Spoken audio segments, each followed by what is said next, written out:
Good afternoon, everyone. We're about to wrap up this wonderful week, the first week, which started on Monday. In the last 5 days, we have somehow significantly contributed for the transformation of healthcare in Brazil by sharing experiences of other sectors so that the healthcare segment can be connected to the solutions and to the problems as well as solutions that are problem to any sector in economics, be it in the public or private sector. I am honored to have the closing of our event, the Summit 2021, which was created to discuss ESG so that we could discuss how social responsibility, how governance good practices, and also how environmental issues should be introduced in our working environment in schools so that we can preserve, protect our country, improve people's qualifications so that we can have full citizens in our country. I would also like to thank the over 20,000 people who registered for our event. Once again, when I wrap up, I would like to thank the healthcare professionals in general. Throughout the pandemic, they demonstrated a complete commitment with the protection of the lives of millions of Brazilians and people worldwide. Our professionals here in Brazil gave an example of how they are involved with sanitary issues, being role models of what we have to do as doctors, having compassion, being committed with people, being able to have empathy. So I once again thank all health professionals, so nursing technicians, doctors, physical therapists, psychologists, dietitians, pharmacists, also those who work at the reception units, those who prepare our meals in the kitchens. This multi-professional and interdisciplinary team, which really taught us a lot about empathy and involvement and successfully facing the pandemic, despite the sadness of the over 600,000 Brazilians who died. This panel in our week are a way to play a tribute to those who lost their lives. And in respect to their families, we're all here discussing how we can improve healthcare in our country by means of the good causes that we all have to introduce and incorporate. Of course, the ESG topic is part of our RNA, of our future, in our present from now on. All of us here in this panel, and I will talk about it later again, we all have the culture of sharing, doing in our DNA. Now, what we're trying to do is for our RNA, the protein of the future, is developed by means of ESG. I want to thank all of our sponsors.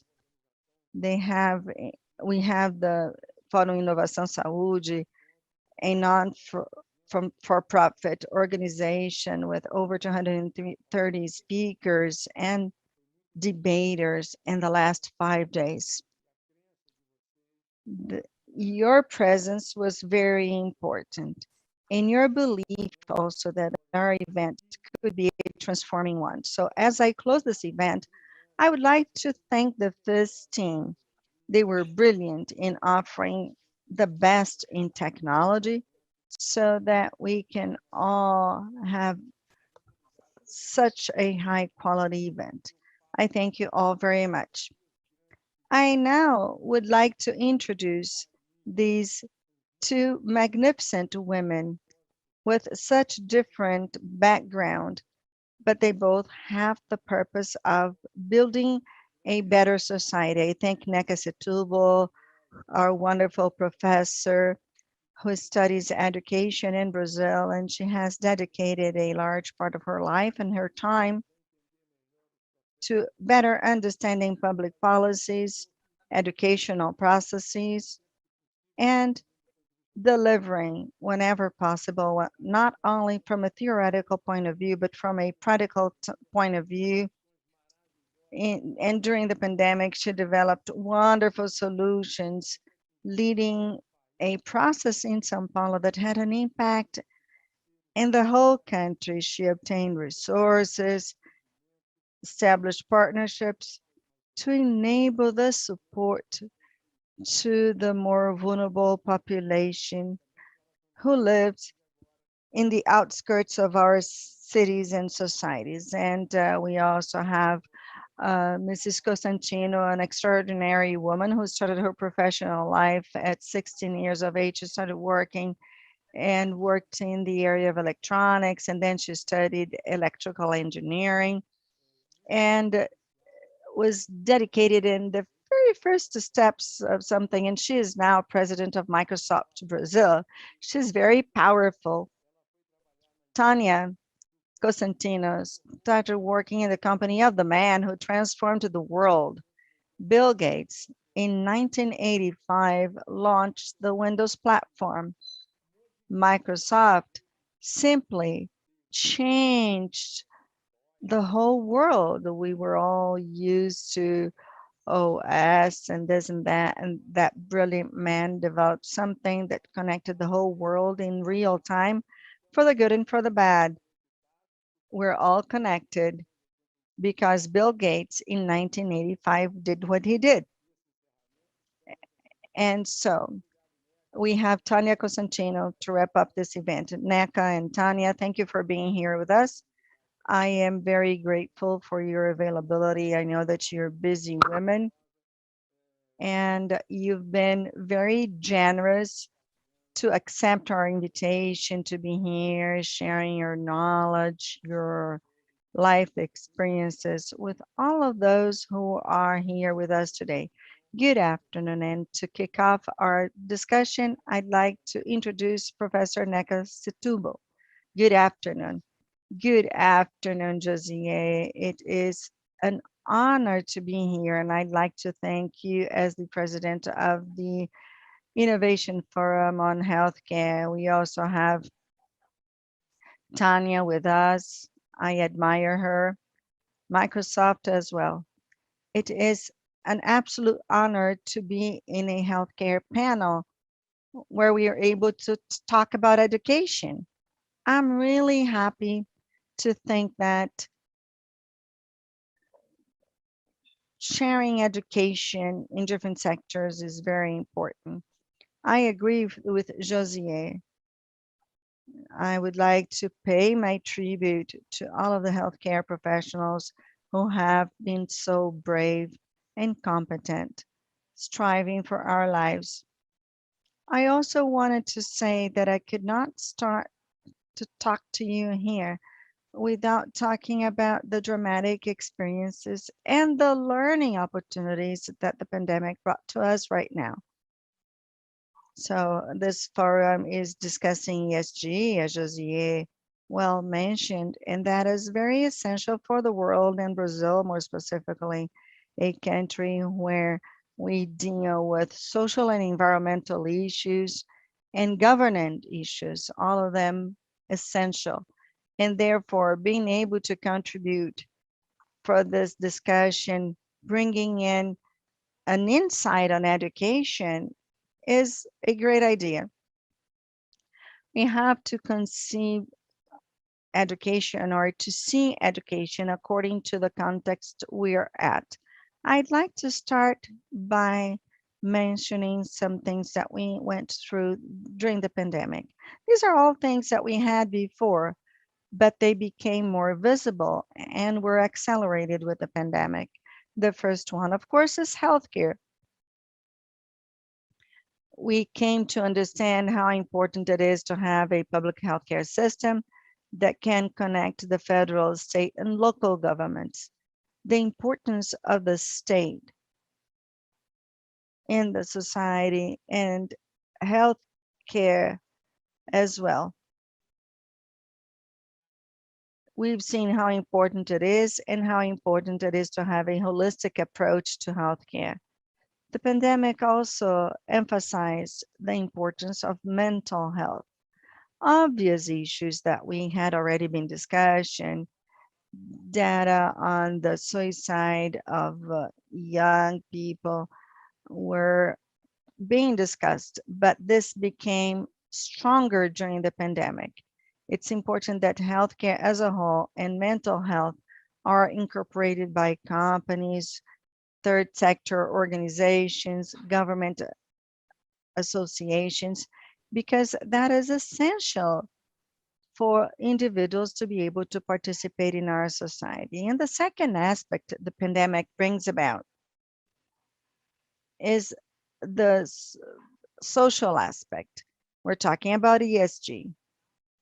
We, as a society, we realized how vulnerable and poor the peripheral communities and the slums are, and they were often not seen by our society as a whole.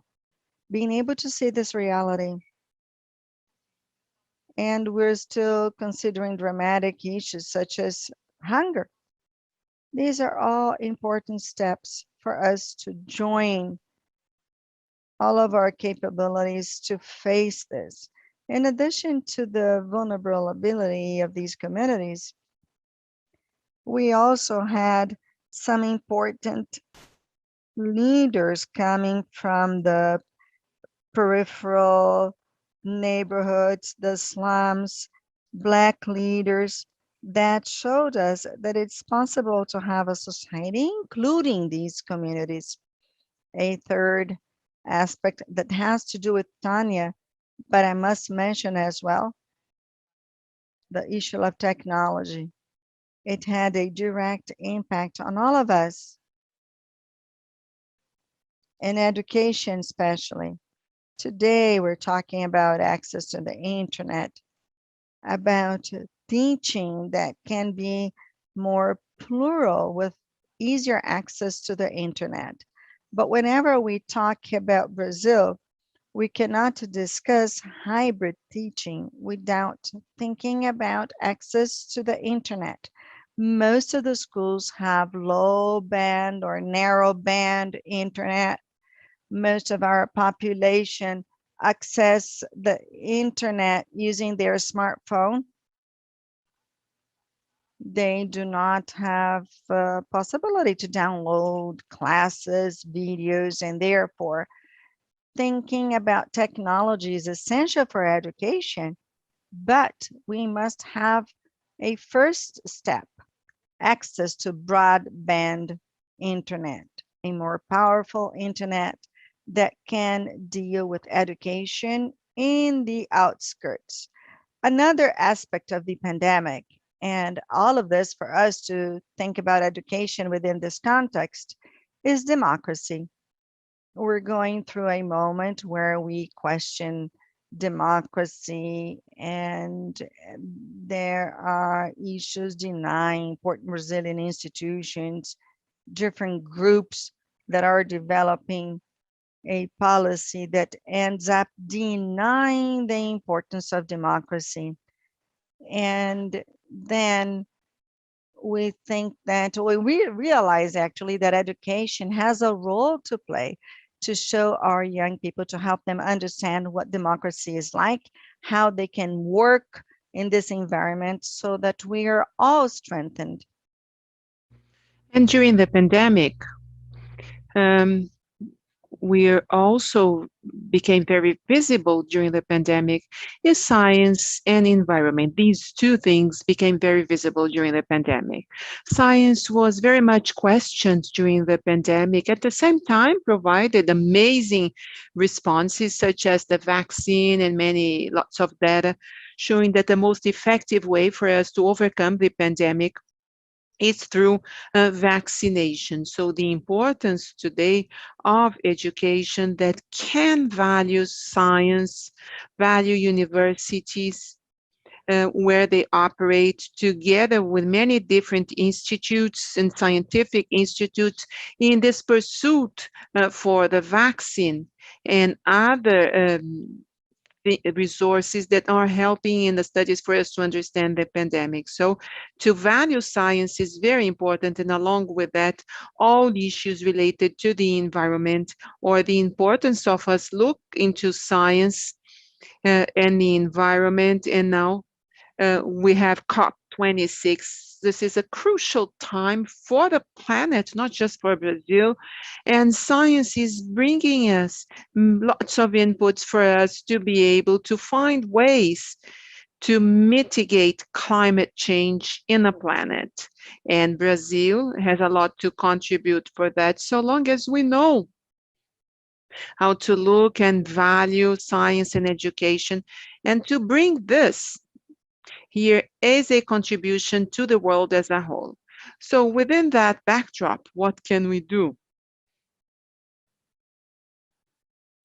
Oh, there is a very immediate what to do in terms of education is to mitigate the setbacks, some very bad things that have happened, especially school eviction. So especially youth.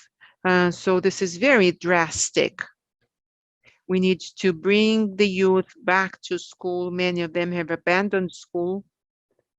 And the youth, they're our future. It's labels, but this is true. So mitigating the setbacks, having good diagnosis and bring youth back to school, but to a school that is connected to contemporary society, that will bring youth and their interests and will show that it is important for them to be in schools.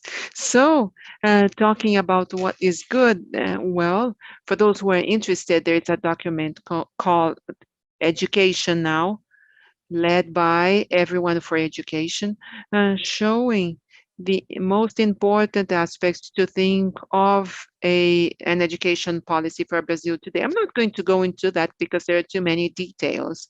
And those who are interested, I think it's worth looking at. It's very important. It's a document that was drafted together with universities, companies, businessmen, NGOs. So it's a document with a contribution of many people, but there are 4 assumptions in that document which seem to be very important to me.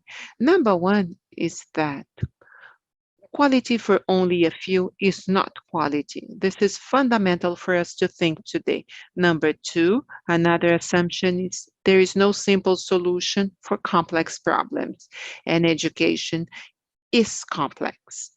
And number 3, the third assumption, so significant changes depend on people. And then the importance of us valuing people, training people, having good quality education, so we have well qualified and competent people that can interact in today's society. And the last assumption is that Brazil needs to learn with Brazil. We need to look at ourselves, see our good experiences and learn from them. So here, I would like to bring into our conversation here Paulo Freire, who is a Brazilian educator, internationally renowned, recognized all over the world, and we are celebrating his 100th anniversary. I'm going to read a brief quote of him. He says the following: "One of the beauties of our way of being in the world and with the world as historical beings is their capacity of interfering in the world, and in doing that, to know the world. Our knowledge has historicity, and once it's produced, the new overcomes the old. And is willing to be overcome by another tomorrow. I think that this is beautiful because a first point that Paulo Freire brings very contemporary, and it is very much related to us in a post-pandemic. It's the importance of knowledge, the importance of us looking into the past and looking what makes sense and overcoming the past. But we need to look at the past, and we need to look at us Brazilians, our history, our past, our power, so that we may continue moving forward. So it opens windows. Number two, the second thing Paulo Freire says, which I find amazing, is dialogue. So all the time he was talking about a different dialogue, different dialogical relationships, and then it's a historical being. And in this dialogue, it is important the dialogue of teachers and students, the teacher listening to students and believing in the student that they can. This is fundamental. And to include the knowledges of the students and parents and the contributions, the inputs that they provide. And number three is the relationship between education and culture. So today we look at the importance that many movements, trade shows, songs, the music, the rap, and everything. They brought power to the outskirts, and they brought these poor people into schools, into mainstream culture. And with all of this, I think I'm almost out of time. So all of this that Paulo Freire said so long ago, and he's world renowned because it's true. If we look at Finland, which is a country that is so stands out really in terms of education because of learning and everything, we'll see that Finland is seeking that. They want to have an interdisciplinary look. They're overcoming the disciplines. They are having a more interdisciplinary approach. They will value collaborative work, criticism, articulation of knowledge, presentation of solutions.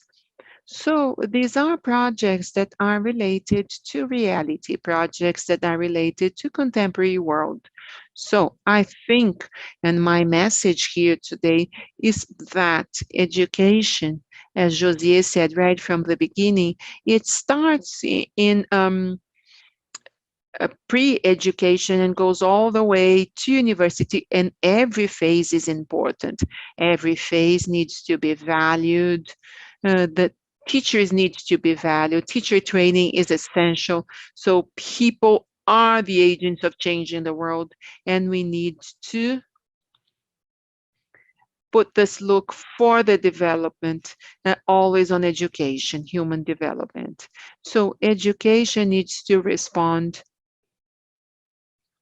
to these issues that have been identified in contemporary world. This is what education is about. You need to train children and youth to operate there and to solve the mental health, environment, technologies, and science. This is what it's good for. And this will bring young people back. So if we have history that will look at young people and will bring that context into schools, and we'll discuss with the children and everyone, each one with their own unique features.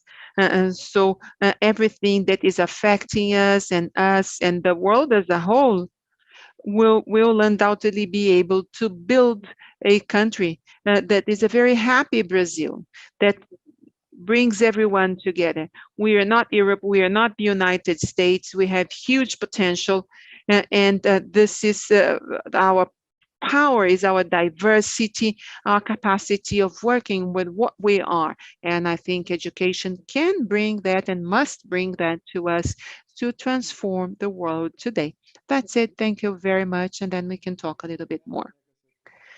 Thank you very much, Neca Setubal. Thank you very much. Your considerations have been very opportune. Now I'm going to give it over to Tania Cosentino, but already using a few things that you said to provoke the CEO of Microsoft. Because actually, we living or dealing with major difficulty right now in the pandemic with what Neca has just mentioned in terms of school eviction. Just this week, I could read in the press the result of the loss of capacity and true illiteracy of children who are out of school during these 2 years, who lost the capacity to read and write over these 2 years. This is a tragedy for future generations unless we are able to recover that in some way.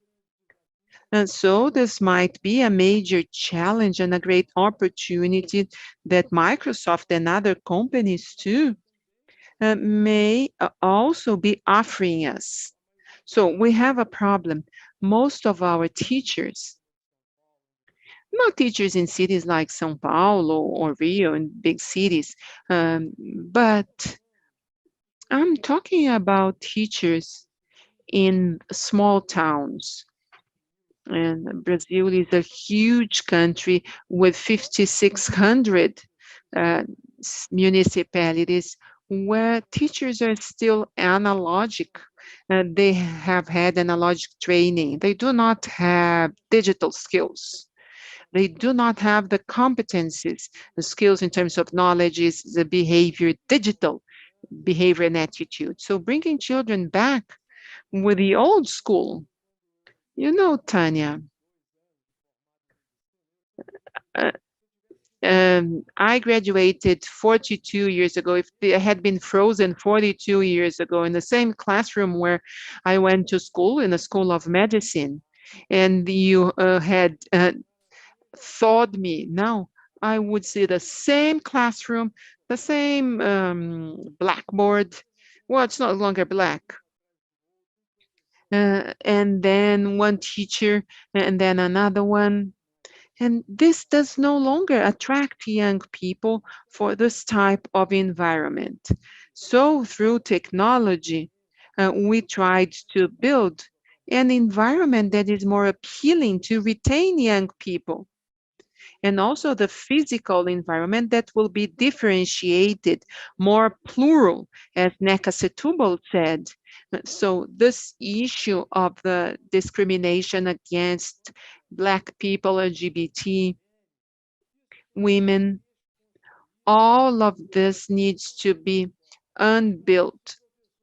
But in order to do that, teachers need to be agents of transformation. Tanya, welcoming you.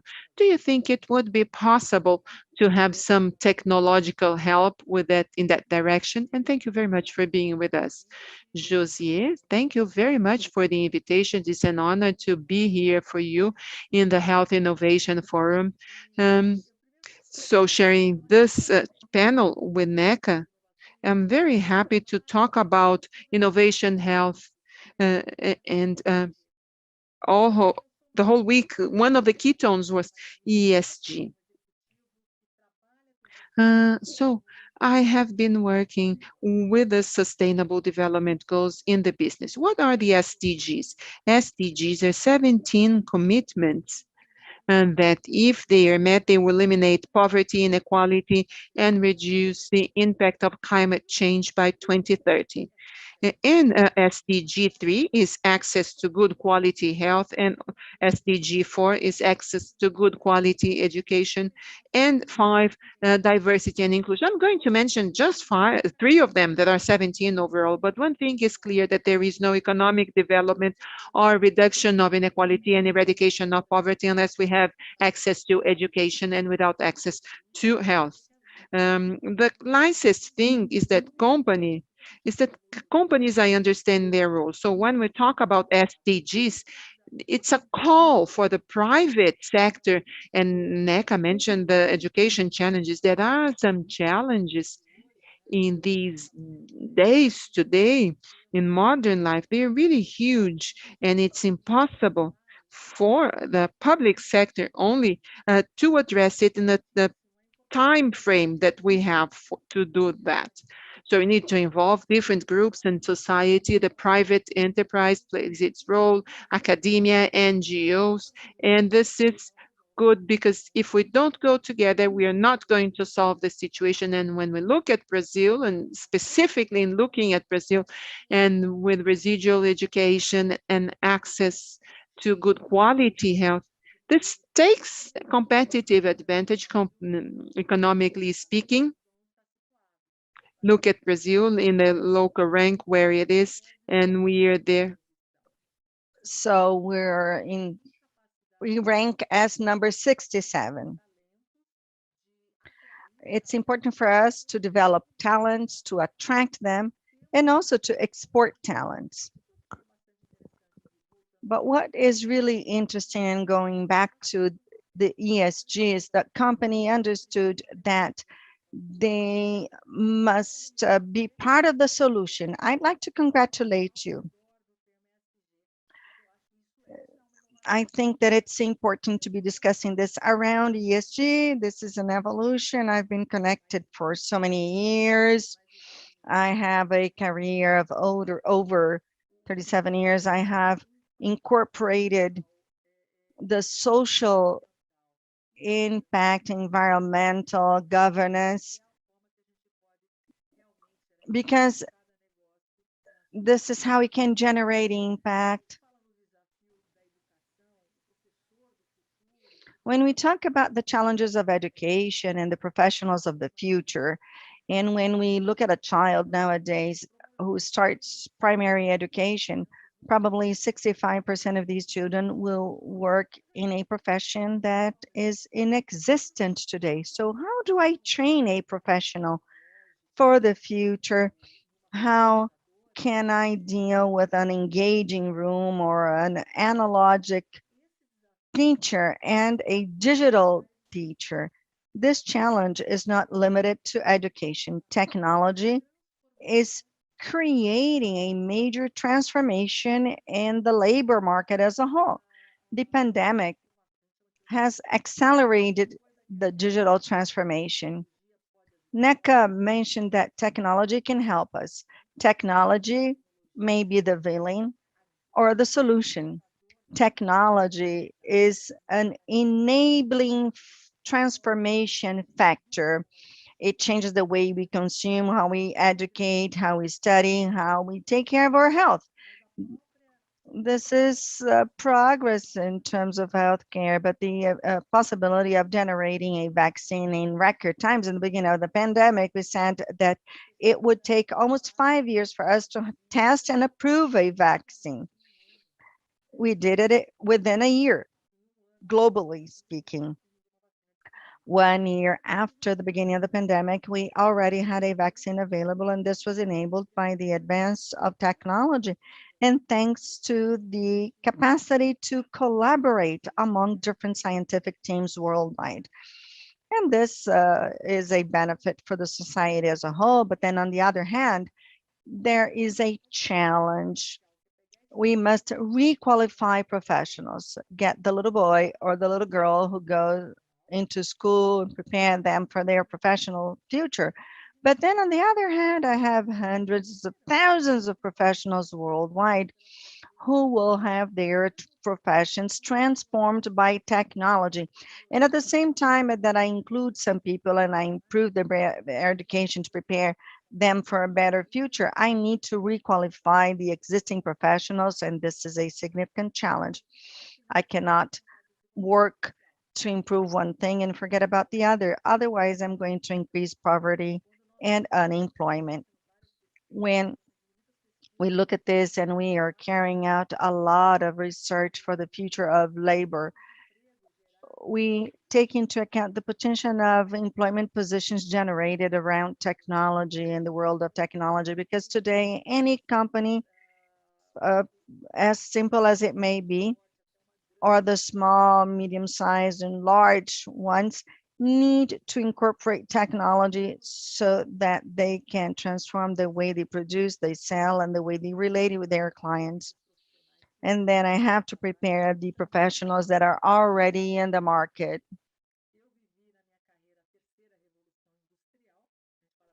I went through the third industrial revolution, and each revolution took decades. The first one had to do with industrial automation. I am an automation professional, and I realized that as they are eliminated and transformed, we have to take into account the labor transformation. According to McKinsey, we're going to have more than 350 million job positions eliminated in the next 5 years.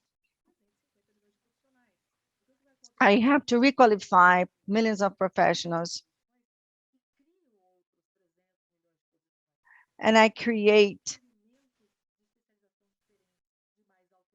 jobs with different levels. And so how can I make this professional here on the bottom to go up here within a short interval of time?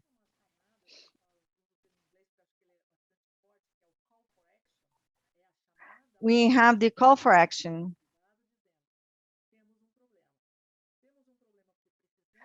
We have a problem because we need to better train our young people to guarantee that we will have qualified professionals to compete in the labor market, but also for Brazil to be able to compete at a global in the global market.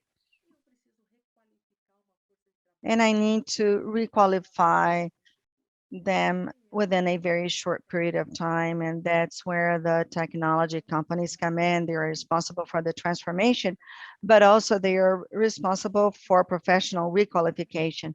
Microsoft has created important programs because this is where we understand what our role is as a company to transform this labor and how I can help technology accelerate. So, what are we doing?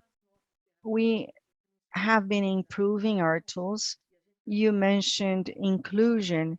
We work with inclusive design concepts, and I'm talking about people with some kinds of disability. I'm happy that we have sign language translation here today.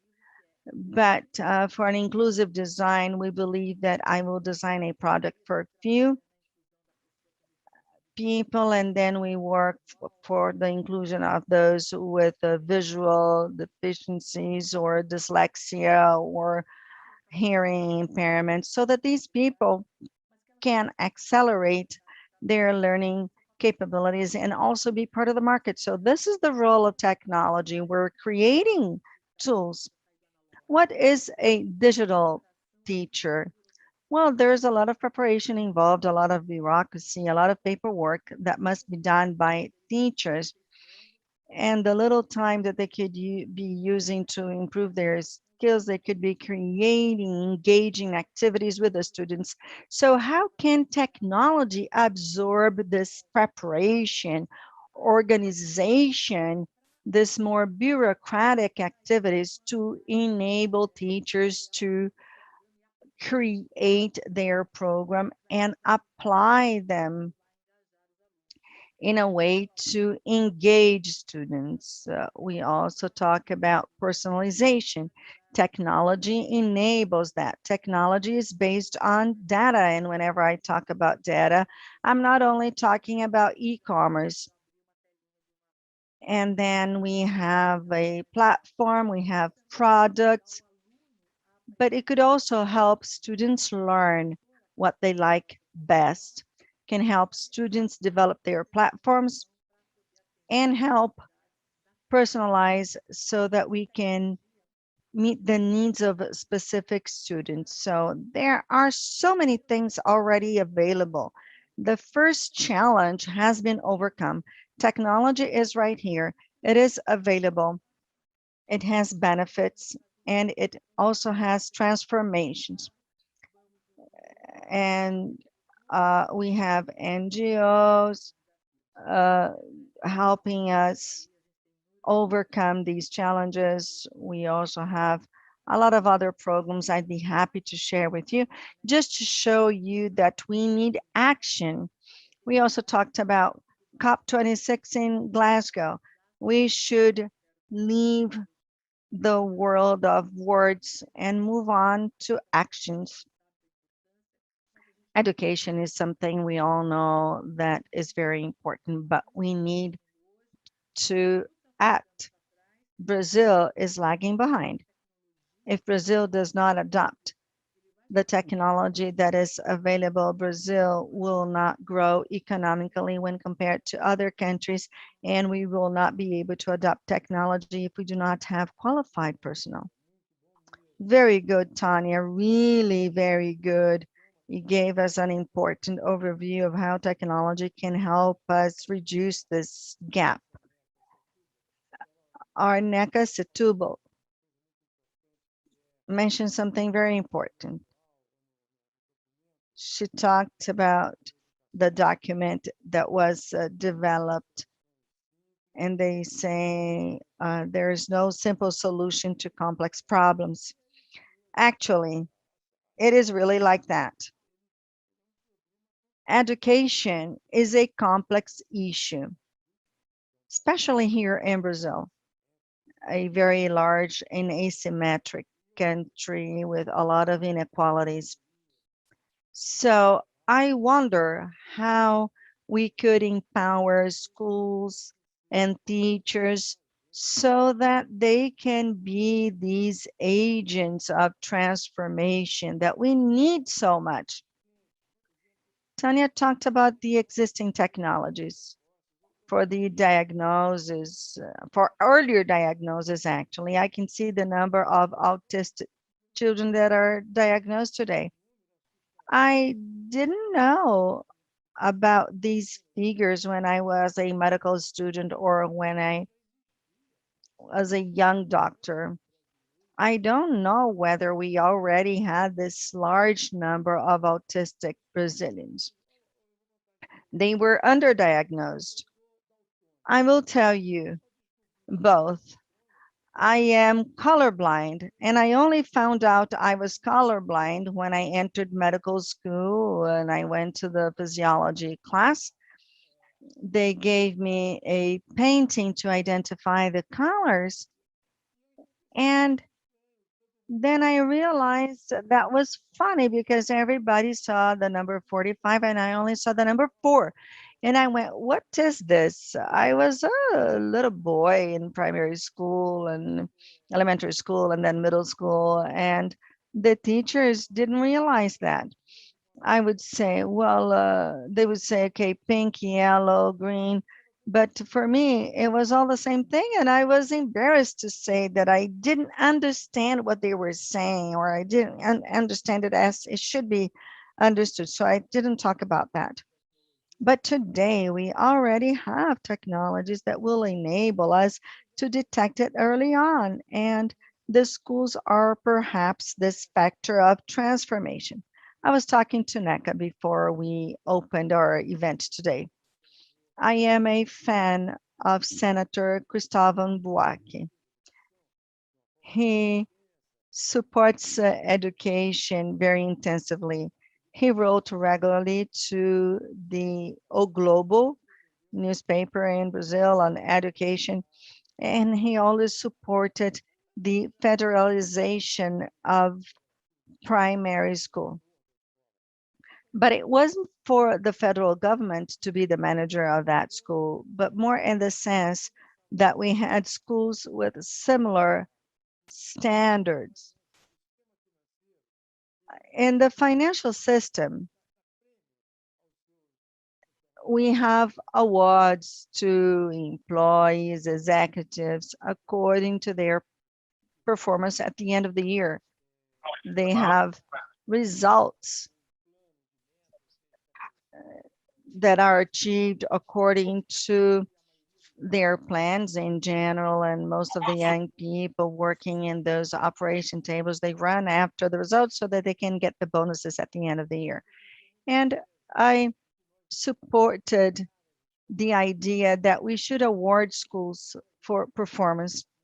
More recently, I saw Neca talking about this in a TV show, and she said, this is risky because if you award schools, you will further segregate. You will have the good students, or I'm sorry, the good teachers and the good schools even more distant from the other ones. And now I'm going to go back to Neca because she works with the financial sector, or her family is from the banking sector. You know, imagine an Itaú branch in one neighborhood, in a large city, or in a small town, or an Itaú branch in the state of Pará, where I worked for a few months as a student. At the Federal University Fluminense, where I studied. The Itaú Bank branch in those places, in Itaú, Avenida Paulista, in a small town, they have different volumes, but the basic technological structure is exactly the same as for all the employees to fully do. So we cannot say the same about public schools and private schools in Brazil. So do you think that if we were to be equal in terms of the technological basis, to have just one in schools, and to allow teachers to have access to modern technologies, and students have access to modern technologies, and then we have good quality competition, to award people based from a basis that is fundamental in terms of offer of training for teachers as part of this process and retraining for this world, as Tania Cosentino has just suggested. What do you think, Neca? What do you think, Tania? How should we lead, in practical terms, a change in schools for the teachers in schools all over Brazil? Well, I'm going to try and be brief, give a short answer to a long question. Um, the first one, so Tania mentioned, the possibility, and tradition is very analogical. We needed to learn how to use technology. So this is making teachers to be having access to courses, lectures, group discussion with people, celebrities in education, but they are talking about education at the different spaces in Brazil, which is very good. There is one point, and I'm not going to go very much into it, but I cannot fail to mention, which is internet access in schools, because teachers, half a dozen teachers may have access to lives and everything. Now, 2,000 or 200 children cannot have access at the same time until we have broadband. So have an advocacy at projects that are standing still in a Congress. And I'm not going to go into that. And without that, we cannot talk about that. And then just a minor interruption. Can that problem be solved with 5G? Well, 5G needs to get to school. You need cabling. We don't have even 3 or 4. So this is one point. And I want to go to your issues in talking about teachers. So yes, it is possible to award schools, but there are awards in schools today. But we need to consider the different contexts. So you mentioned the example of the branches, and there are awards in Ceará with many Brazilian states that have stood out in education. They are evolving a lot, and they have awards, especially Ceará. But the award takes into consideration the stage the school is in. So if we are to define an award, which are the schools with the best IDEB, which is the national measure, and then which ones are more vulnerable, that have not been officially hired. So we need to give more to those who have less, so that you have equity.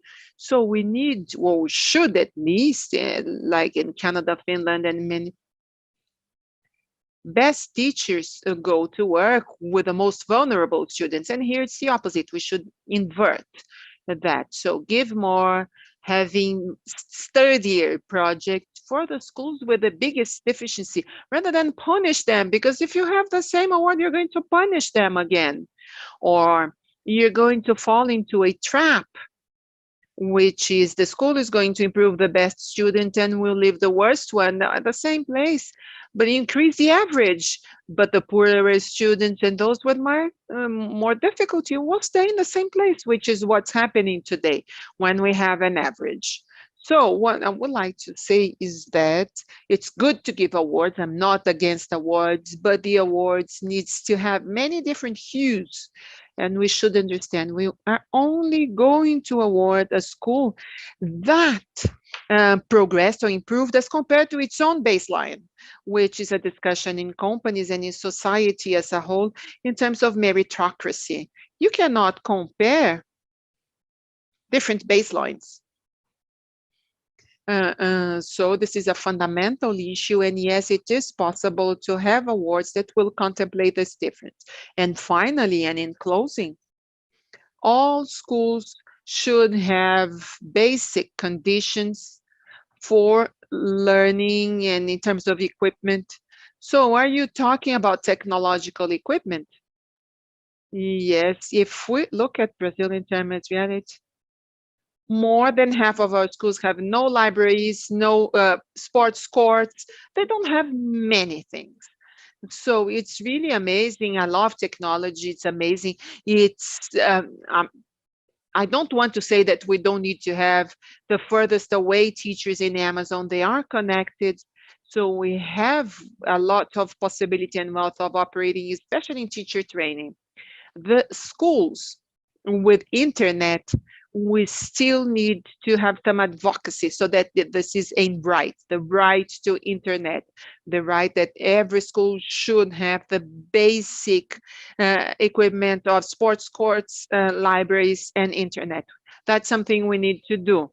And that's why everyone needs to take their share of responsibility to go after and try and improve education. So just one extra minute, and now moving towards our wrap up. And before Tania, do you think that federalization proposed would meet this concept of providing a certain equality to schools all over the country? Josier, I really like Senator Christovan. I have been with him many times, but making schools federal is also very complicated. What is good for the federation in basic education? There are very few. There's 100 schools in more than 5,000, many. I don't know the numbers, huge numbers in Brazil. So yes, it is possible to have 100 something schools with good quality, just as federal universities are very good, but it's a very small number. Now, we mustn't think, well, and something else. Today, we need to more and more look at different contexts. So we mustn't think and look to the whole country from Brasilia, the schools in the Amazon, schools with indigenous populations in the Northeast, in interior, completely different realities. And so federalization runs a huge risk of flattening everyone, which would be very harmful for you to be able to engage children. As we are saying, we need to understand which are the diagnoses, as you said yourself. You talked about the importance of technologies for diagnosis. So schools need to operate with a specific children in a given community that they know that has a diagnosis X and that has a reality. And of course, I am not talking about encapsulate in a given region, but from that region with those values and that knowledge, and then you make the links with a broader society, with a global society and bigger problems. So federalization carries many risks. So it's also a very complex debate. What about you, Tania? I really agree with Neca. I have gone to riverside schools in the middle of the Amazon. We have very different realities, and sometimes there's not even access to electric power. And then internet comes a step further. So taking basic infrastructure to schools so that they can have access to technology is fundamental. Otherwise, we will not be able to take knowledge as we should to Brazil. I see a positive, so that the technology available makes it possible for us to do this. I could have the same quality of education in the middle of the Amazon forest as it is in São Paulo if technology is available, because there may be a student in the middle of the forest watching a class that is given in São Paulo. How can we make sure that schools will have a minimal infrastructure to enable this? It's technology. Mm, and I know I don't have very long, and I agree with Neca. I am from the private corporate world. I am super in favor of meritocracy, but the goals, they define behaviors. So whenever we give goals to executives, so you expect them to behave in a certain way. So giving awards and awarding schools, you may create behaviors or misbehaviors, so to speak. So you're going to focus on only on the best students to increase the average, and then uh, I see that your head is in the oven and your feet are in the freezer, but the average temperature is okay. So we need to have ambitious goals, but I agree that starting point is different for different organizations. So in terms of progress, but we need to measure progress with more ambition than we are doing today. So when we assess the evolution of education in Brazil, no one can deny that it's been improving year after year, but at a speed that doesn't match our necessities as a society, country, economy. So this needs to be faster. So the goal needs to be more ambitious, and we need to provide resources for it to be met. But the starting points are different. Very good. I think we are getting to the end of our meeting, and I would like to ask one final questions for you to comment. And I saw an interview. I can't remember whether it was Tania's or Neca's, suggesting creating a three-party management system.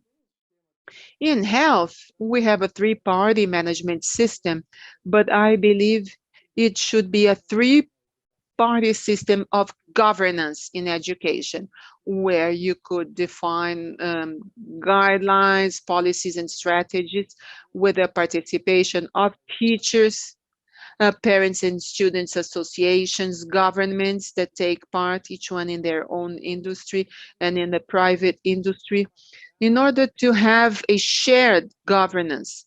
And having shared governance that is regional and local, maybe these problems that Neca has mentioned in terms of difficulties, and then we just fall in the cities. It could be better if governance was involved three parties, because we still have a lot to learn from students, parents, and there's a lot to contribute. Also because we need to prepare youth for a future that is uncertain, is unknown.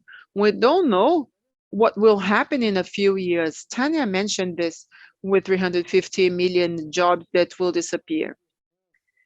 Do you think that three-party governance would be appropriate to find the best solutions for the educational industry? Josier, let me begin, because I need to leave in 2 minutes because I have a meeting with a customer. I apologize, we're a little bit late and I need to leave.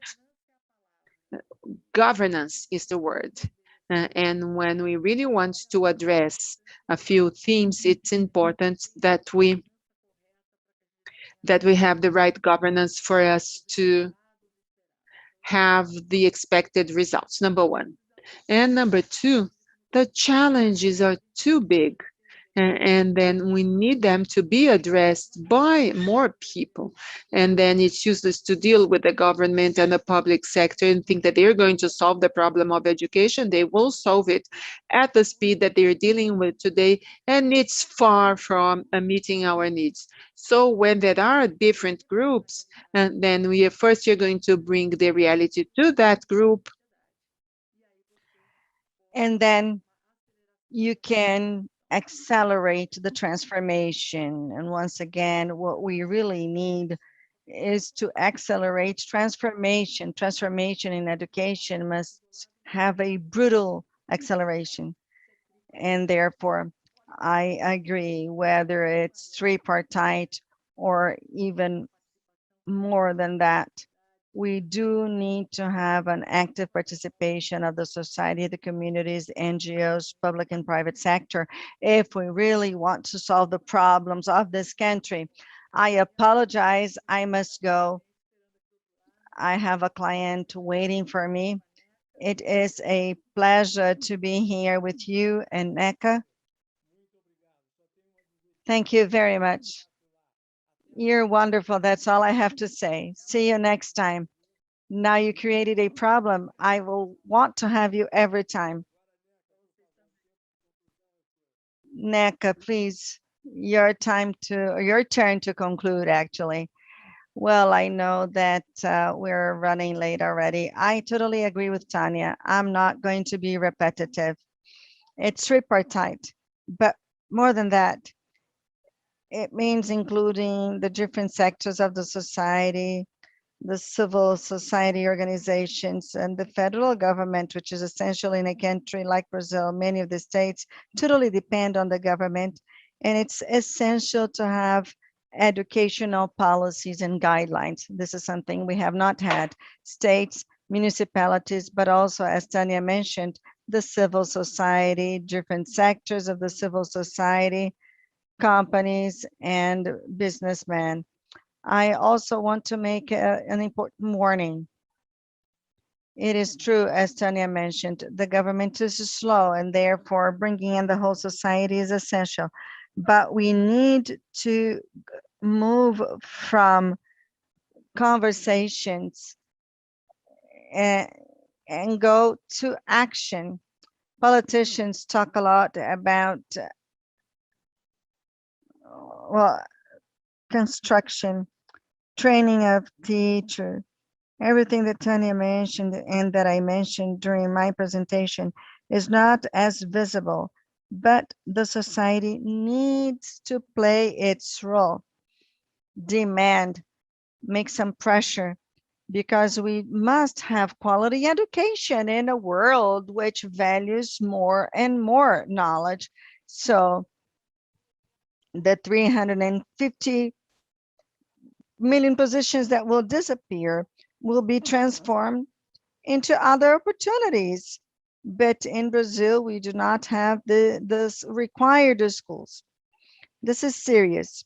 Definitely, education will not be the main topic in the elections next year because our economy is doing very poorly in healthcare as well. But the society must make some pressure. Nothing will have be solved by economy alone if we do not have education as well. Well, Setubal, you're wonderful. Thank you very much for your kindness, for the wonderful contribution you've made by sharing your vision of the world. I truly admire your work. I know how much you've done for the peripheral communities during the pandemic. You were also smart enough to invite my friend Chap Chap to coordinate your activities, and that only shows how much you praise social responsibility. Thank you very much, and I see you next time.